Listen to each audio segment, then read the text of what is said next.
E aí, gente, tudo certinho com vocês? Para quem não me conhece, eu sou o Daniel Curado e espero muito abençoar a vida de vocês com um testemunho. Acho que era com mais uma mensagem, não. Dessa vez o vídeo vai ser diferente, vai ser a respeito de um testemunho do porquê o nome Daniel Curado. Para quem não sabe, o meu nome não é Daniel Curado, meu nome é Daniel Almeida Ribeiro e o Curado veio de bônus aí por apelido e através de um testemunho. Então, é sobre isso que eu quero falar com vocês hoje. Espero muito abençoar a vida de vocês com esse testemunho. Enfim, vamos lá. Para não perder o costume, eu quero que vocês abram comigo lá em Romanos 8, 28. Você achou que não ia ter palavra? Tem que ter sempre a palavra. Tudo bem que só vai ser um verso, mas enfim. Sabemos que todas as coisas cooperam para o bem daqueles que amam a Deus, daqueles que são chamados segundo o seu propósito. Quando a gente olha para esse texto, a primeira coisa que a gente às vezes pensa é tudo vai cooperar bem, tudo vai dar certo, não vai ter dificuldade, vai ser tudo certinho e é isso, final super feliz. Que de fato no final vai ser super feliz porque Jesus está aí, morreu para o nosso lugar, vai voltar e vai nos resgatar, nos tirar e nos levar com ele até o céu para nós louvarmos e adorarmos ele eternamente. Só que a Bíblia não fala sobre isso. A Bíblia inclusive fala que a gente vai passar por muita e muita dificuldade. Só que essas dificuldades nos impulsionam para o propósito dele. Jesus teve que encarar um beijo amargo de uma pessoa que ele chamou de amigo. Ou melhor, de uma pessoa que ele chamou de discípulo. E esse era Judas. E Judas, ele foi aquela pessoa que impulsionou Jesus para o seu propósito. Para que ele fosse preso, para que ele morresse e ao final ressuscitasse e nos salvasse. Então, quando a tribulação vem, assim como diz em Romanos 5, do versículo 1 ao 5, dei graça até mesmo nas tribulações, porque a tribulação produz perseverança, perseverança, experiência, experiência, esperança. Ora, a esperança não confunde, porque o amor foi derramado nos nossos corações através do Espírito Santo. Então, toda tribulação nos impulsiona para o propósito de Cristo. Toda tribulação, toda dificuldade nos impulsiona para viver segundo a vontade do Senhor.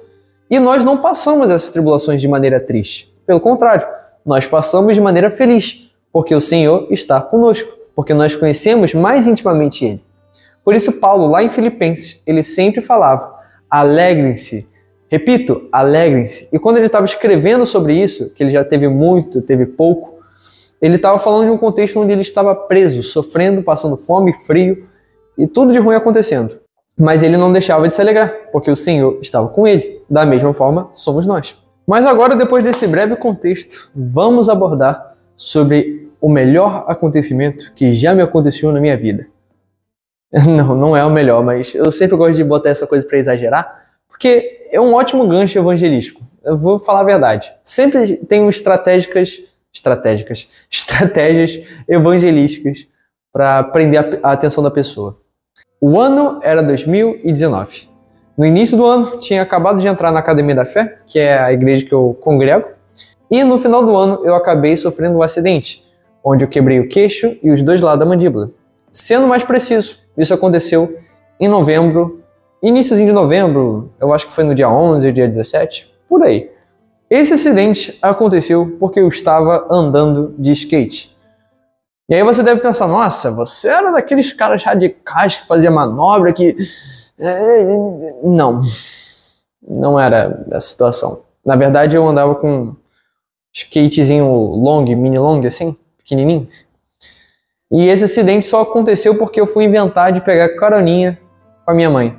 Minha mãe estava de bicicleta e aí eu tentei pegar carona com ela.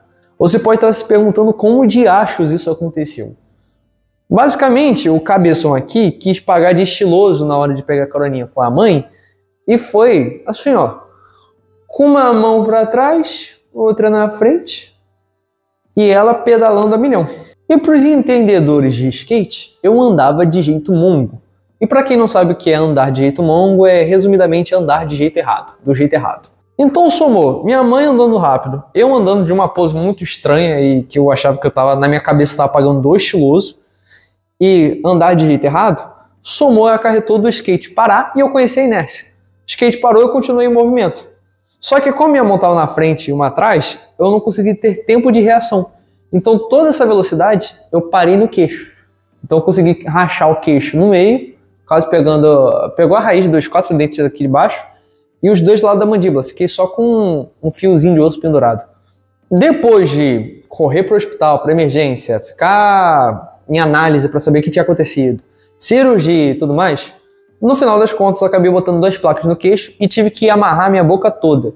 Botaram meio que um aparelho e só botaram um montão de elástico na minha boca, pra minha boca ficar parada e cicatrizar certinho a mandíbula. Nessa história toda eu tive um monte de restrição, não podia comer, porque obviamente minha boca estava fechada, e eu não podia falar também, eu não podia me movimentar direito porque tinha risco do sangue acumular, e aí dar dor, dificultar a cicatrização, enfim.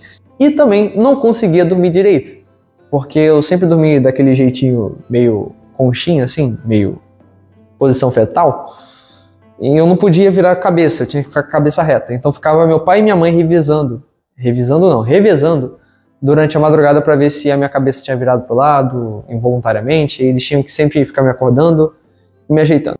Para completar a cereja do bolo dessa história toda, o médico falou que eu só ia poder comer de novo lá para finalzinho de fevereiro, início de março. Ou seja, eu só ia tirar todos os elásticos da minha boca final de fevereiro e início de março. E ainda ser com muita fisioterapia, só ia ser papinha, o que não ia mudar muita coisa, porque a forma que eu me alimentava era bater comida, botar dentro de um vidro de ketchup e espremer na boca. Era assim que funcionava. Só que apesar de todo esse caos que estava acontecendo, meu coração estava muito em paz. Eu sabia que Deus estava no controle de tudo e também estava buscando Ele mais do que tudo naquele período. Depois de um mês mais ou menos, quando chegou em dezembro, eu juntei forças e implorei para os meus pais para me levarem para a igreja. Nesse período todo eu só fui para a igreja 2 vezes, porque foi o período que eu consegui juntar forças para ir tranquilamente. E na segunda vez que eu fui na igreja, eu estava junto com meu primo Charles. Beijo, Charles. Inclusive, ele ficou as férias todas comigo. Ele abriu mão das férias deles de escola e ficou passando tempo comigo, junto comigo, ao meu lado. Um fofo, né? Beijo, meu lindão, de novo. Amo você. Nessa segunda vez que eu visitei a igreja, eu já estava podendo balbuciar alguma coisa. Eu já estava podendo falar, o médico tinha liberado. Só que, por restrição médica e por restrição de meus pais, eu evitava muito falar. Então, o momento ali do louvor foi um momento onde eu falei, louvei, só que eu louvava meio que assim, né? Eu ficava com a boca fechada, não abria a boca nem nada. E também não podia falar muito, porque senão começava a doer. Só que, naquele momento, a presença de Deus estava tão presente, assim, estava tão palpável. Não palpável literalmente, mas estava tão forte.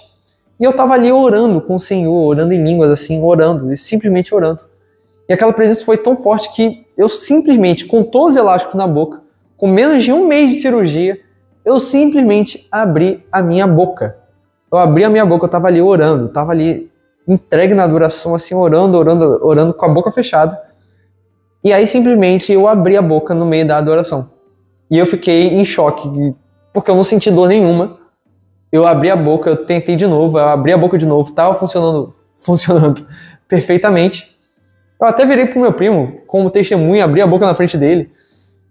Mas por respeito médico eu não fiz mais isso. Eu de vez em quando eu fazia, não vou negar não. Vira e mexe eu fazia, porque era impressionante. Depois desse dia, que foi um dia surreal, eu consegui abrir a boca mesmo com os elásticos, eu estava orando antes de dormir. E era uma oração normal, eu estava orando inclusive pelos meus pais, não era nem por mim, eu estava orando pelos meus pais.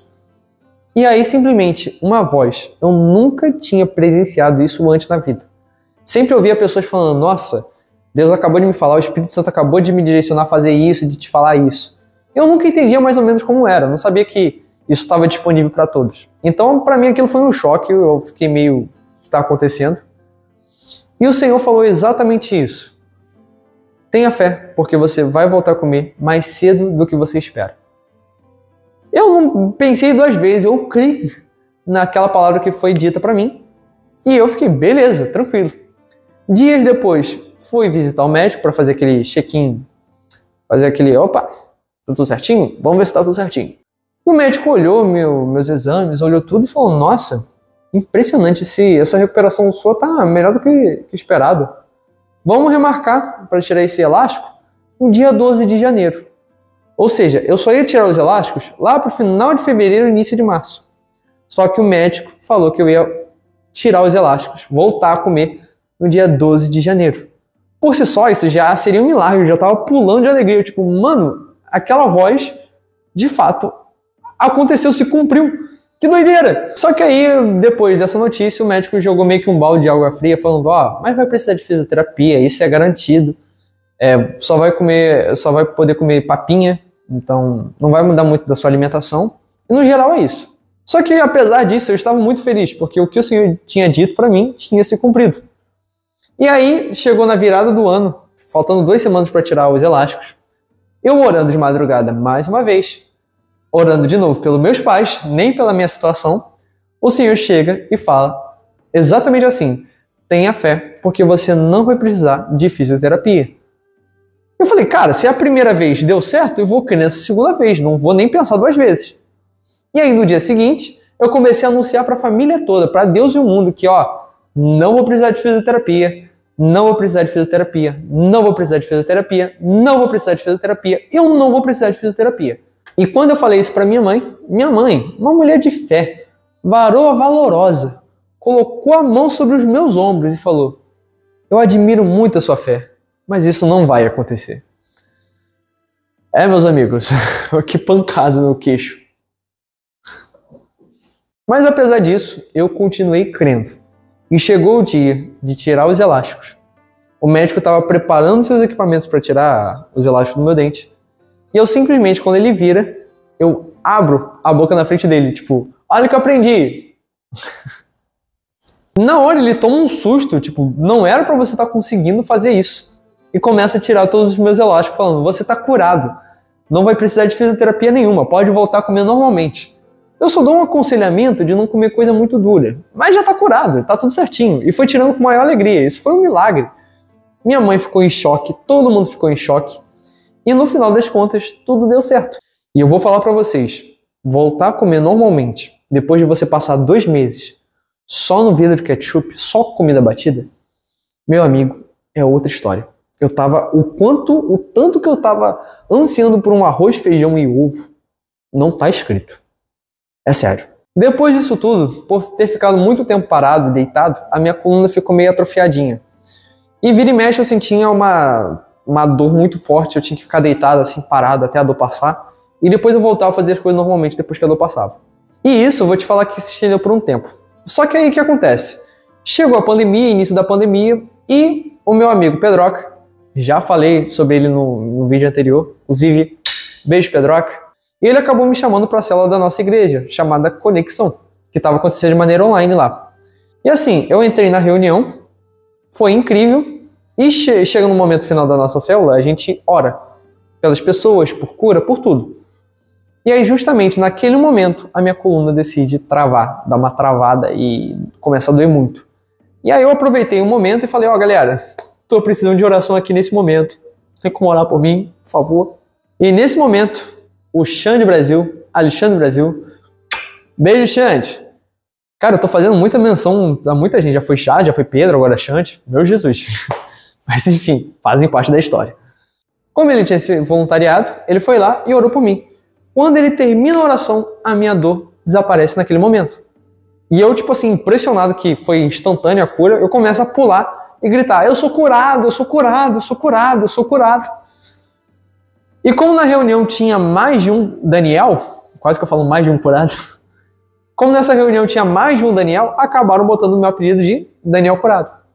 E aí eu tomei e acatei aquilo como identidade. E tá até hoje. Tanto que o nome do canal é Daniel Curado. E é isso, gente.